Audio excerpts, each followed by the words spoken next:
UFC 315 full card predictions. Belal takes on Della Maddalena, Perth's very own, in the main event in Montreal, Canada. And I'm going to go through the full card, starting with the one at the front and ending at the one that comes last, giving you my breakdown and analysis and my reason for why that fighter wins. And if you didn't think I was any good, I picked a Ritter last week. I picked a Ritter, thank God. Thank God I picked a Ritter. I picked a Ritter, in case you didn't know. I did. And I got that right, because he won. So I'm pretty good. Alright, and I'm going to go through the full card. So awesome. My boy Perth's very own Della. I live there too. So we're friends, we're buddies. We catch up for coffee all the time and a beer. And yeah, I'll probably be one of the first person he messages when he gets this one done by KO in the second round. But we'll get to that soon. We've got to go through the full card in order. Starting at the one at the front. Daniel Santos versus Jeong Lee. Yes, that's right. They've got identical records. And this one's at 145. Daniel Santos is usually a bantamweight, and I'm going to pick him. This is fairly short notice. I only got put together about 2 weeks ago. Oh, wait. No, I didn't want to click on that. Hold on. Yeah, I'm going Willie Cat. I just think he's very technical. He's a lot better than maybe Jeong Lee is. Jeong Lee's got the size. But I don't think Jeong Lee's going to be able to hold down Daniel Santos. I reckon he'll scramble well. You can actually see there, Santos' submission. I reckon he might guillotine him. But it'd be safer to go decision. Maybe he KOs him. Jeong Lee just got KO'd in the first round, which isn't a good look. You know, people are usually a little bit slower and tentative when they come out the next time. And there goes my dog again, walking outside with no respect for me. Thanks, mate. But Daniel Santos, I'm going to go him. Brazilian, hasn't fought in nearly 2 years, which is a bit of a shame, but he's 30, so I'm assuming he's been making improvements. They're around a similar age. Both kind of prospects, but not like fully believed in prospects. But I'm going to go Daniel Santos, being better in the pocket, a lot faster than Jeong Lee, and I don't see him getting held down, beaten on the feet overly. Maybe Jeong Lee's just got big power and he's too big for him, but I really doubt it. I'm going to go with the lighter guy. The more skillful, technical guy, faster. I don't see him getting held down, so I reckon he wins. Yep. Daniel Santos by submission guillotine in the second round. That's what I'm going to go for, but it'd be a little bit safer to go decision. I understand that. Moving on to the next one. Modestas Bukauskas versus Aimann Cutelaba. This is a very tough one. The odds, actually, let me show you the odds for a little second. As you can see here, near evens. So they're basically the same price, and I didn't want to click on that. I've got Aimann. I've got Aimann Cutelaba winning this one by KO, as you can see here. I reckon he might clip Modestas Bukauskas. This is a very hard one to predict. You'd say Modestas is more slicker, a little bit faster, sharper. I do like how he's been looking recently. But I do think he's open. I think he's open to be hit. I don't reckon he has the best defense. He does get rocked in a lot of his fights. Even Rafael Sequeira touched him up a few times with big shots. I just watched that one back, and although he KO'd him and looked good, apparently that guy's a bum. Did that just come up on the screen for everyone? I'll get rid of that. But yeah, rocked multiple times against Prachnio. Obviously, he got laid out by Vitor coming in. I don't think E1 might catch him coming in, but maybe a right over the top of jab of old mate Modestas. E1's coming back. He's like 31. They're both the same age, so they're kind of in their prime. This could go either way. That's why the odds are so even. Both on a decent run. Look at that. 2-fight win streak. And it's worrying that he's kind of been beating guys with very similar names. And Modestas Bukauskas is nothing like Arslan and Ivan Erslan. I know that doesn't mean anything, but to me it does. But what else means something to me is the fact that if E1 would win, his record would be 20-10. That makes so much sense, does it not? 19-11, you reckon? I don't know. 20-10 makes sense. I reckon he catches in. I picked E1 to beat Ibo and Ivan, so I'm going to pick him to beat Modestas as well. And if he lets me down, he lets me down. I do see that Modestas should maybe win the distance. E1 is a little bit sloppy and he loads up, so it's a bit obvious when he's coming in, but I reckon he's going to catch him. Put him away. Maybe he shoots, but I don't know if that would work. But I'm going to keep going on the Cutelaba train until he gets derailed again. But Modestas has impressed me recently.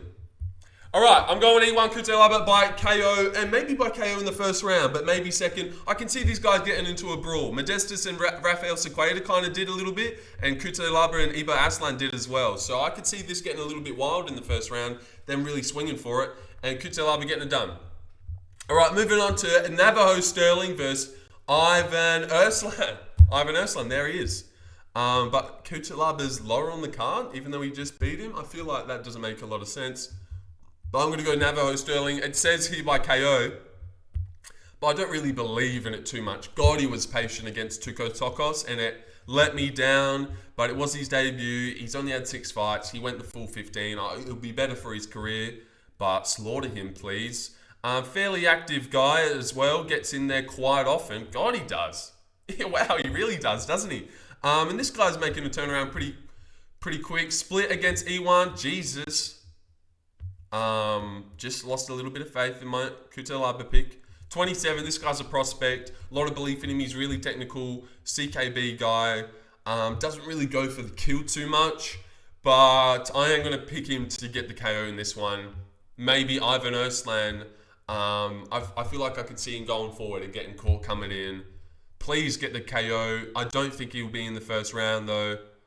But I'm going to go Stirling. Wishful thinking that he gets the KO, but maybe he goes the distance again. He seems like a safe guy that doesn't care if he just doesn't find the KO. If it doesn't present itself, it doesn't look like he's going to go looking for it. So I'm going to go Navajo Stirling by KO. Yep. Moving on up. That one's a little bit of an easy one. Navajo should definitely win. I'd be very surprised if he lost. The first two are obviously a little bit tougher ones. A little bit confident. No, not really that confident in Daniel Santos. These ones are toughies. They're both near evens, I'm pretty sure. Oh, no odds for this one. It's near evens, trust me. All right. Moving on up to one that I am very confident in. You should be. Jasmine Jasudavicius versus Jessica Andrade. I'm going to go Jasmine Jasudavicius. Everyone is this week, you'd imagine. She's really good. And I actually, right there, I reckon she'll end up finding the back and rear naked choking Jessica Andrade, submitting her, having a real performance. She walks away, hands up. The crowd's like, yay, we've got one. Yeah, so I can see that. Big favorite as well. 36. Andrade is younger. That's insane. Did you guys know that? Andrade is younger than Jasudavicius. You really wouldn't think that because she's obviously on the come up. Andrade has been around for ages. You'd think she's like 70. No, not 70. I didn't even mean to say that. 37 or something. But no, she is 33. That's a little bit insane. But I'm going to go Jasmine Jasudavicius. She's really good. Mixes it up well. I can see her taking down Andrade multiple times. I can see her being better on the feet. Andrade just has these running in hooks. Jasmine's long at range. Her striking's been getting better. I like this girl. And she's promotable and she's fun. She's cool. She's good. And I reckon she wins. And I reckon she finds the back and gets a submission. I reckon she'll spend too much time on top to hopefully find a submission and get the job done. But maybe a decision, they're women. Of course, it could go the distance. And Andrade is a veteran who will stay safe, you'd imagine. But I'm going to go Jasudavicius. I'm getting the rear naked. In the third round, but maybe the second. But I'm going to go third round rear naked choke for Jasudavicius. She got a third round choke against Lipsky. Not rear naked, but she got a third round choke. Yeah, she's been looking really good lately. I'm going her. Andrade is a big underdog, but she's younger, which I didn't know. And also another thing that made sense, record-wise, you see that over there, 26-14. That makes sense. 27-13. That looks disgusting. Looks like that can't happen. All right, moving on up to a really tough one. God, these prelims are a little bit sticky-icky because the Bruno Silva one's a little bit weird as well. Malott versus Charles Radkte. Oh, God, I've been going to and fro, but I'm going to trust in Malott. I'm going to go with my natural impulse. When I first watched this pop up on Big Marcel's page, Malott kicking on the outside, lost against New Magny, learnt a lesson. You had to. Fighters need to learn lessons like that all the time. Came back against Trevin Giles, don't gas out, timid guy. This is when he gets back into the groove of things and we start seeing a good Malott. They're very similar ages. And gosh, he has been looking good, Radkte. And when you look at this last five, Raheem Forrest only lost to Prates. He looks pretty good, doesn't he? So this is a tough one. He's a massive underdog for no reason. And I will see him Mark up Mike Malott's nose at least with a hard jab. Mike Malott does mark up easily. He seems to get a cut on his nose most fights. Radke's got a stiff jab, but I can see him landing better shots on the outside, maybe landing more leg kicks, body kicks and stuff. He does have decent eyes as well. Like, Trevor Giles, he looks shocking, but Adam Fidget, like, he's really confident. He's throwing with confidence. So I don't know. I'm hoping to see more of a confident Mike Malott in this one. And I'll just kick myself because when it first got made, I went Mike. And now, the closer it's been going, I've been thinking, you know what, Radke's got a real good chance to win this one. He's been looking really good. He throws hard. Mike Malott's a little bit open, very hittable. Don't really like his stand-up that much, but I'm going to maybe trust in the improvement, even though they're similar ages. But yeah, Mike Malott, 11-2. Like, he's a little bit green. They've got nearly the same amount of fights. Gosh, every time I get one wrong and I go back and look at the prediction, you can kind of see holes in it. That I was kind of giving more reasons for the other guy than Mike Malott. And Charles is going to go forward. But he's a hometown guy. The crowd's going to be going wild for him when he lands his body kicks and stuff. Maybe a bit of home cooked. This is their prospect. He was, and he's really well spoken and a good guy. So I will just go Mike Malott, but this is a tough one. This is a real tough one. And I will be putting money on Charles Radke at those odds. So either I'll get my pick right or I'll make some money. So yeah, Mike Malott by decision. Landing the better shots, winning the first. Maybe he gets wobbled for a moment, but I reckon he'll stay safe and be technical on the outside, landing more kicks and shit. All right, moving on to the next one. Marc-Andre Barriault versus Bruno Silva. And I'm going to go Bruno Silva in this one. He's a slight underdog. Let me show you that real quick. He's a slight underdogis. And I'm going to go him. Marc-Andre's coming off 2 first-round KOs. Joe Pyfer, you can kind of think, it's Joe Pyfer. But the last one, it's like, it's Dutton Stolfus. Maybe I'm fucked. Here. So yeah, and Bruno Silva, when it comes to old sloppy guys, both 35, both well past their prime, shit, let's be honest, both shit these days. I'm going to go the guy that's coming off less damage. He just went the distance with Ismail Nurdiev, and the thing that I've always noticed about Bruno Silva is he seems like a guy that looks at the odds. He comes out there against, that's not Alex Pereira. He comes out, God, he fought Shara. I forgot that. Yeah, he did fight Shara, and he got kicked off the ground and stuff, I remember. Yep, and Brendan Allen. I remember that. God, he fights a lot, does he? Yeah, I do remember it, but like, wow. Okay. But the thing about Bruno Silva is, Alex Pereira is a massive underdog. He fights really well. He fights really well against Alex Pereira. The bookmakers reckon he's really good. Massive favourite against Gerald Meerschaert. He reckons he's going to get a KO. Comes out there, looks shit. He looks shit against Gerald. Comes out there as a big underdog against Brad Tavares. Lays him out. Lays out Brad Tavares in the first round. KOs him. And then they're like, holy shit, he KOs Brad Tavares. Comes out against Chris Weidman as a big... he was decent odds against Brendan Allen, like slight underdog. Comes out against Chris Weidman as a big favourite. Reckons he's going to KO him. Fucks it up. Every time this guy's an underdog, he shows up back against the wall, doesn't believe in himself, and he performs well. Every time he's a big favourite expected to win, he looks like shit against Weidman, against Gerald Meerschaert. The guy shits the bed and reckons he's going to get a KO. He's an underdog in this one, so I reckon he's just going to fight normally. In the Ismail Nurdiev fight, he did look slow as shit, but at the same time, the jab was still stiff. It still was decently, had a bit of speed on it, but when he threw leg kicks, he would like 360 back fast. And Marc-Andre still does seem to be decently fast and have everything else going. But I think that chin is shot. I reckon he's going to get wobbled at some point, maybe in the late first or second round. I reckon Bruno Silva's going to put him away here by KO. I reckon they're so bad. He's a slight underdog. Both of them are bad. They're bad.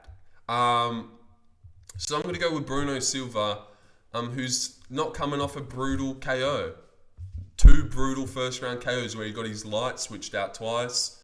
I reckon that Marc-Andre is not going to be able to take a good shot from Bruno, and I reckon he's going to throw a good one. And Ismail Nurdiev's super good, really technical, good body kicks and mixed it up well. The path for victory is definitely there, just spat. For Marc-Andre, I just don't know if he has it in him anymore. I'm going to go Bruno Silva by KO in the second round here with a big shot wobbling Marc Andre and finishing him off. Yeah. Let's go Bruno. All right.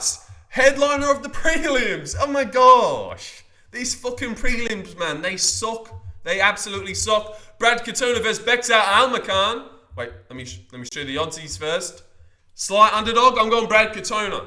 I really like this guy. I reckon he's good.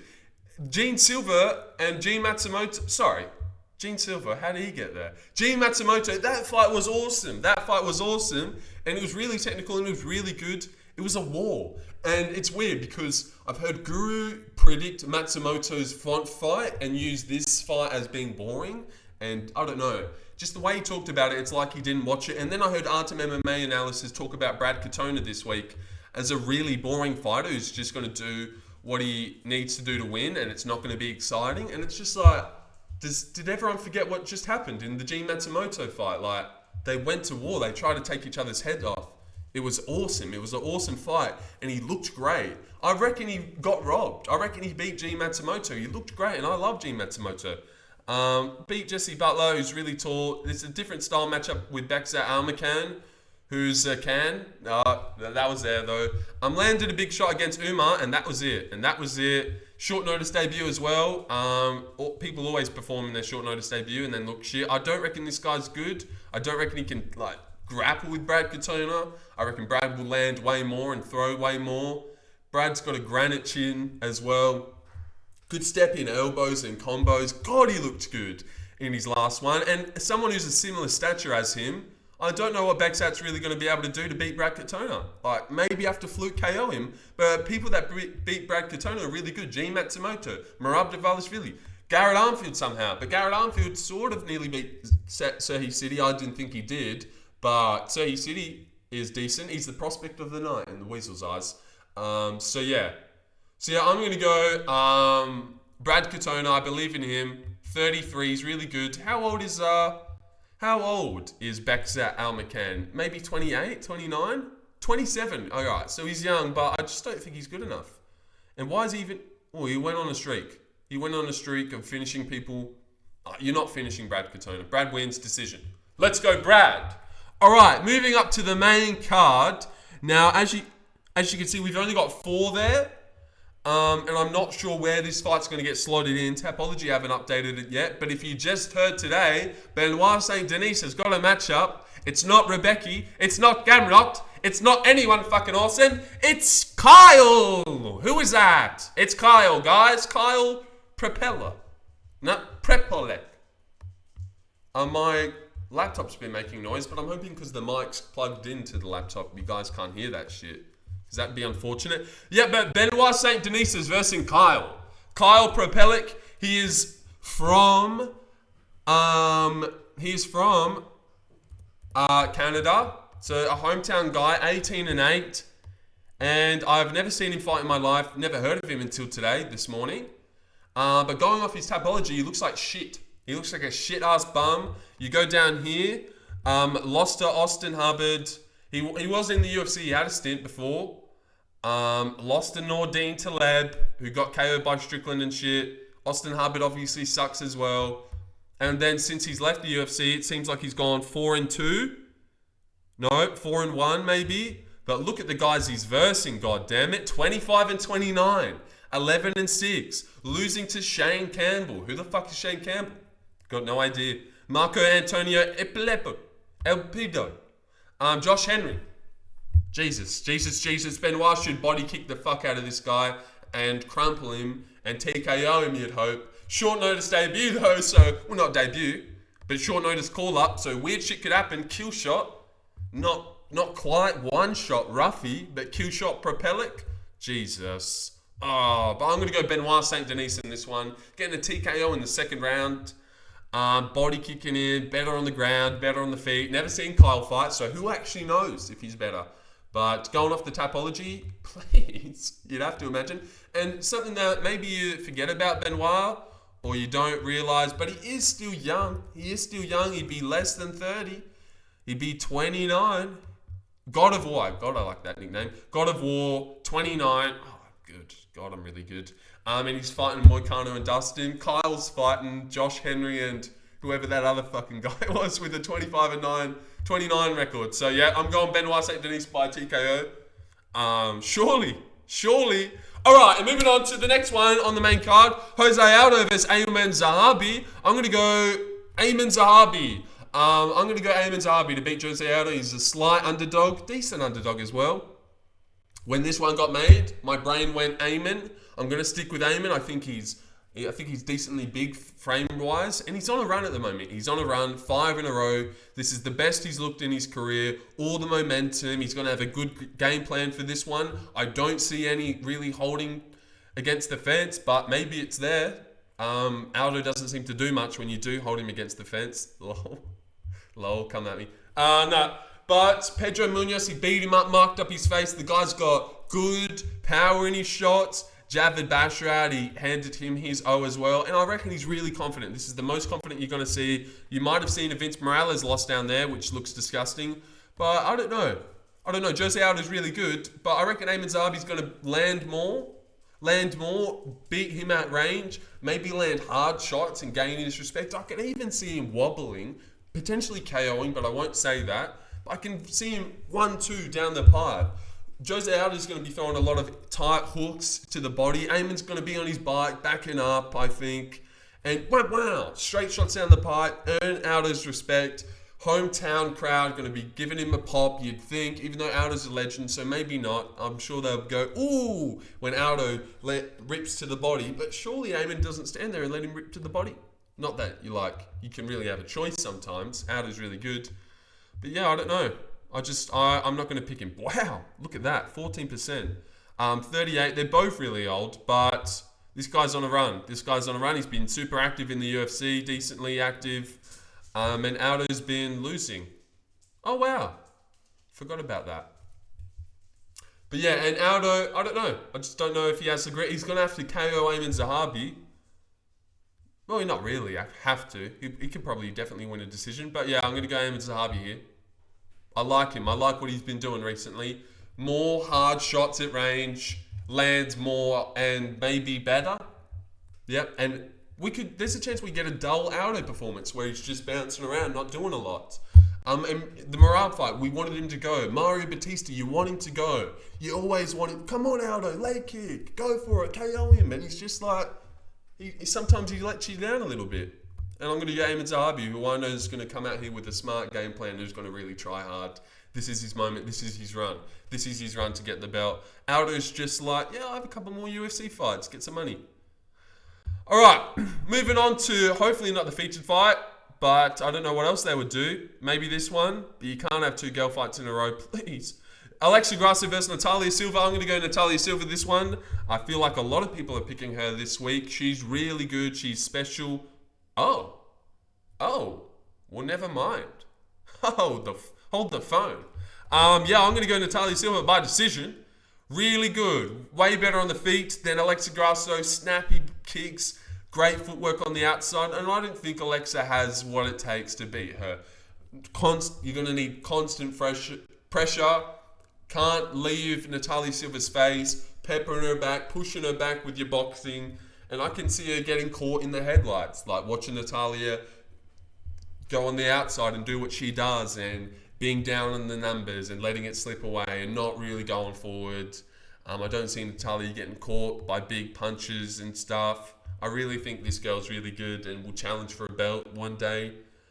She's 28. She's a prospect. She's schooled. Jasmine Jasudavicius on the card in her debut. People usually have shitty debuts, but this girl, she hasn't looked vulnerable or... there's just not been a moment where it's like, oh no, there just hasn't. I don't know. Has there been? Has there been any moments in Natalia Silva's UFC run so far where it's like, oh, she doesn't really look good there or anything? She's got snappy initial takedown defense. Maybe they end up on the ground. Alexa Grasso likes to just work off her back and doesn't have a lot of urgency. Vivian Araújo, Jessica, she's just easily beaten all these girls. This was a great KO. This was decent too. This girl's good. Look at these names, actually. Jasudavicius, this early, she would have been like 25. Wow. But Jasudavicius is a lot better now. So I'm going to go Natalia Silva, decision. But this might be a close one. Alexa Grasso is obviously really good, and I would say has harder hands and better hands. But yeah, just landing more kicks. And she looks really good when she's winning as well. The judges are going to like what she's doing out there. Moving on to the co-main event, title fight in the flyweight division. Valentina Shevchenko versus Manon Fiorot. We go again with them disrespecting the dominant champ. I know she hasn't been too dominant lately. She had that little thing with Alexa Grasso. But Valentina Shevchenko beats Manon Fiorot by decision easily. Come at me easily. Thanks for the fucking underdog money again. Wait, well that's not right. Don't believe that. She's over $2. She will win. I reckon she's better on the feet. I reckon she's better on the ground. I reckon she's better everywhere. Manon's got a frame advantage, and that's all she's got. She's gonna get outlanded. The better shots are gonna be landed by Shevchenko. She's better on the feet. She's better on the ground. I think people have forgotten about her ground game. And Alexa Grasso is a bad matchup. She comes forward with good hands. Manon, I don't really reckon her boxing is that good or has the thud. She's going to be coming forward, maybe kicking a lot with side kicks. And she's going to be getting countered and missing a lot and getting countered and missing. She's going to be missing a lot. That side kick's not going to work. Valentina's going to catch it and trip her out. She's going to move out the way and leg kick her, body kick her, side kicks of her own. She's going to school her 48-47, 49-46. Maybe Manon wins a round. If Manon was to end up on top, Valentina would get back up. I don't really see Valentina's grappling working that much, but I reckon she's going to make a point to beat this girl on the feet. School her.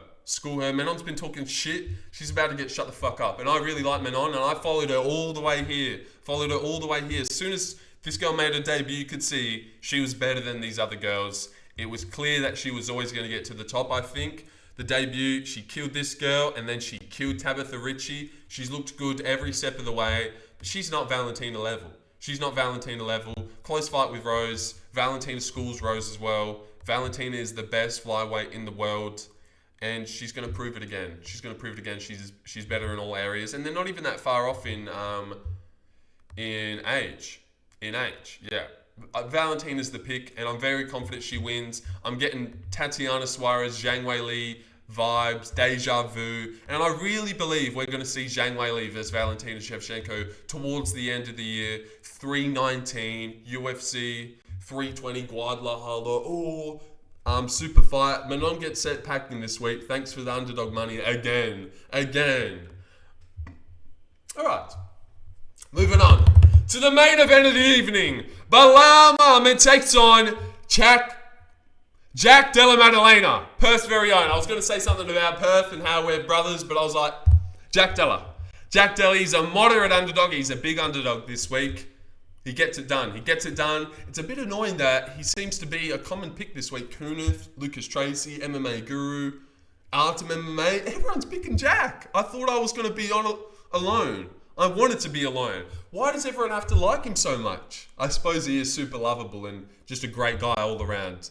And everyone sees what I see, I suppose. I thought Belal would be the common pick, but I guess everyone sees it. He's going to win. He's the man to get it done. Jack Della Maddalena is special. He's got the best boxing, welterweight and above ever in the UFC.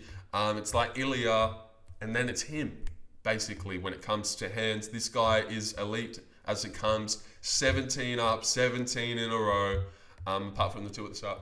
And yeah, he's going to keep it on going. Elite on the feet. It's been Leon Edwards is backing up, looking for a clean elbow, clean body kick. Jack Della's going forward, looking to get in the pocket. Belal's going to have to make contact with Jack. He's going to have to get in to the pocket with him. And I don't think Belal's going to be ready for the calmness, the type of calmness and poised that Jack Della brings in there. It's not Leon who's going to be getting pushed back up and thinking about stuff, overthinking shit. Jack knows that it's his time when it comes on the feet. Yeah, he's going to get taken down, but he's going to get back up every time. Gilbert Burns is a jiu-jitsu ace. You have to be very methodical when he gets you down. So I understand when Gilbert got him down, it kind of took 2 minutes to work back up to the feet. But Leon Edwards, you would just turn his back and get back up.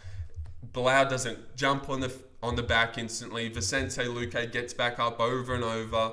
And rocks Belal on the feet in the rematch. KOs him in the first one. Jeff Neal stuffing the takedowns. Boxing him up. Belal's stand-up is still shit. He's still open as fuck. His boxing's trash. Not trash, but his stand-up still shit. And do you remember that Demetrius clip of when you smack Belal, he just reacts and hits back? Like, this guy's still tentative. He's not, like, that's not his place when it comes to the feet. And when he's in there with a real calm guy that's not going to shit himself when Belal throws a couple jabs and single legs, he's going to be like, oh, shit, all right, I didn't think that, all right. And then he's going to start relentlessly trying to grapple. Then Jack's going to keep getting up and tagging him with shit. It's not going to work. Big shots by Jack Della, second round KO. Easy money. Easy money. And he brings the belt back home to Perth. And he can even win a decision. Belal is not going to be able to land a lot of damage in this fight. Jack always gets back up. He always gets back up. He always pours it on when it gets late. When have we ever seen him not get out of a bad position, get held down and mounted? It doesn't happen. When have we ever seen him out of sorts on the feet? When have we ever seen anyone like even keeping it close, really? Even keeping it close. You could say Kevin Holland kind of kept it close, but he was a long, ragey guy, kicking a lot. Belal has good body kicks, but completely different matchup in it. And Kevin Holland was trying to volume rob Jack in that fight, it seems, but everyone always looks stupid. Gilbert Burns looked like he had no idea what to do on the feet. In that third round, in the first round, he looked awkward. He was running away, covering up weirdly. Jack's piecing him up. In round 3, Burns throws a body kick and Jack instantly catches it. And when he decides to turn it on, he can turn it on. And I reckon when it goes late, he could be putting it on as well. Win a round 5, win a round 3 on damage, a round 1. It's not out of the realm that he pulls off a decision, but he does get this one done, and he gets it done by knockout. How long have we been going for? 31 minutes.